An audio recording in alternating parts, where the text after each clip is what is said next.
Kembali ke sini, Bapak Ibu sekalian, kembali ke sini. Ya, urutkan lagi, kita agak cepat masuk ke dalam pembagiannya. Detil pada pembahasan ini, satu sholat, 40 rakaat. Sudah?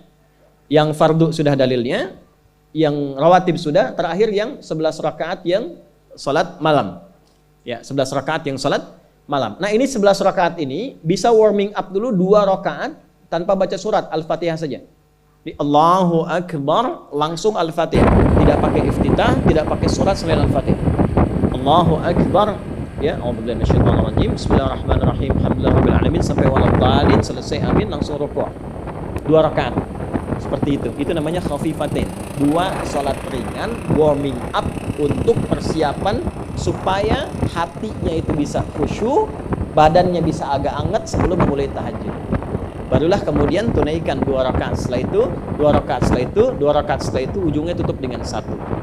Ya, itu riwayatnya ada dalam riwayat Abu Daud nomor hadis 1367 dari Ibnu Abbas radhiyallahu taala anhuma.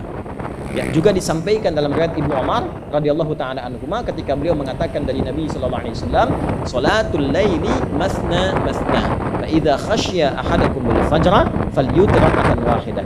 Kalau pengen mulai tahajud 2 rakaat dulu sampai merasa enak. Dan tolong ingat ya, tolong nggak usah panjang-panjang dulu sholatnya. Untuk berlatih 11, mulai dengan 2 dulu. Kalau belum sempat 11, 2 dulu. 2 rakaat aja. Tolong mohon jangan paksa tambah 2 rakaat. Itu pun bangunnya jangan terlalu malam. Jangan terlalu awal malam. Subuh jam berapa sekarang? Terjadi perbedaan pendapat. Oke, 4.25 lah ya. Misal 4.21, 4.20 lah. Pas ya. Misal kita ambil tengah-tengah 4.20. Sudah, bangun 4 kurang seperempat. Jam 4 kurang seperempat. Karena hadisnya mengatakan ada persiapan sebelum wudu. Ya. Karena Nabi sallallahu alaihi wasallam adalah kebiasaan Nabi sallallahu alaihi wasallam idza staiqadha min naumihi, kalau bangun dari tidurnya fajalasa, duduk dulu. Duduk. Wa masaha biyadihi min athari naumi, kemudian menghapus bekas ngantuknya. Ya, menghapus jejak ngantuk dengan bagian tangan yang bersih. Itu kan butuh waktu. Ya. 4.15 bangun. Duduk dulu, atur alarm. Ya, alarm mungkin ya 3.15, 3.30 ya, kemudian jam 4 terakhir. Alarm pertama untuk mematikan alarm kedua. Alarm kedua siap-siap, alarm ketiga, alarm ketiga sadar. Ya, kan begitu kan? Ya begitu, itu rumusnya. Nanti kalau sudah ayat tahajud masuk Al-Isra, nanti saya jelaskan itu ada isyaratnya di Quran.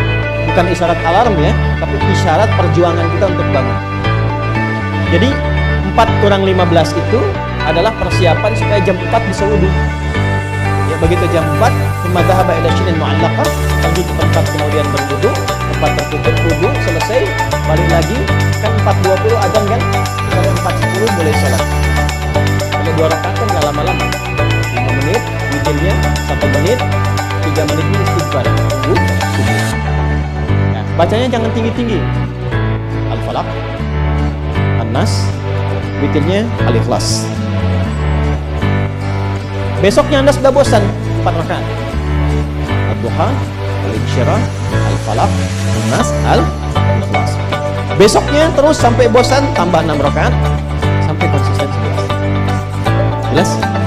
Mulai dengan seperti itu, 11 tambah 12 kan berapa? 23 tambah 17, 40. Tolong jaga ini. Kalau tidak percaya, silahkan coba. Lihat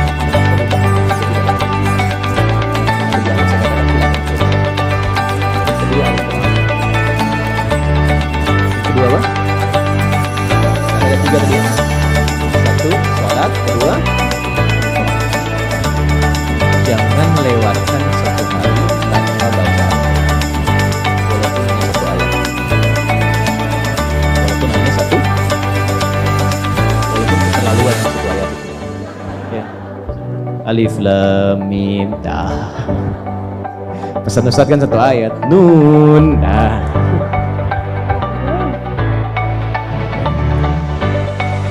Satu halaman. Biasanya begini, semakin banyak dibaca, semakin terjadi perubahan yang berbeda. Kalau ingin uji begini, hari ini baca 1 halaman, besok baca 2 halaman. Nanti lihat perubahan yang terjadi antara hari ini dengan besok. Paling minimal Allah akan menjaga keadaan kita dari berbagai bentuk kegelisahan. Ada masalah apapun pasti tenang. Dan ketenangan itu paling mudah melahirkan solusi. Jelas? Yang kedua, Al-Quran. Tiga kira-kira apa? Tiga apa kira-kira? Tiga, jaga wudhu. Gak pakai oh, jaga wudhu. Satu, sholat. Dua, Al-Quran. Tiga apa? Jaga. Apa dampak psikologisnya jaga wudhu? Tidak ingin batal wudhu. Kalau orang tidak ingin batal, maaf kalau kebanyakan bohong batal tidak. Maksiat itu batal maknawi. Makanya orang punya wudhu itu pasti kalau dia selalu jaga wudhunya akan terjaga dengan kebaikan. Karena fungsi wudhu salah satunya mencegah maksiat. Itulah sebabnya setelah wudhu kita doa taubat. Coba selesai wudhu kok taubat. Asyhadu an la ilaha illallah wa asyhadu anna Muhammadan sallallahu. Kemudian Allahumma ja'alni minat tawwabin. Ya Allah, jadikan aku orang yang selalu taubat, bebas dari maksiat. Itulah rahasia wudhu. Dan jaga seseorang dari perbuatan maksiat. Tidak bermaksiat jadi wudhu. Saya itu banyak bertanya dengan keluarga. Serius dalam ibadah, sholat, Quran, jangan pernah bermaksiat. Kalau anak saya itu pegang buku, Pak, ini cerita aja ya. Pegang mushaf gak benar aja itu bisa saya lempar dari jauh. Minimal saya teriakin. Pegang mushaf gak benar, bukan gak baca.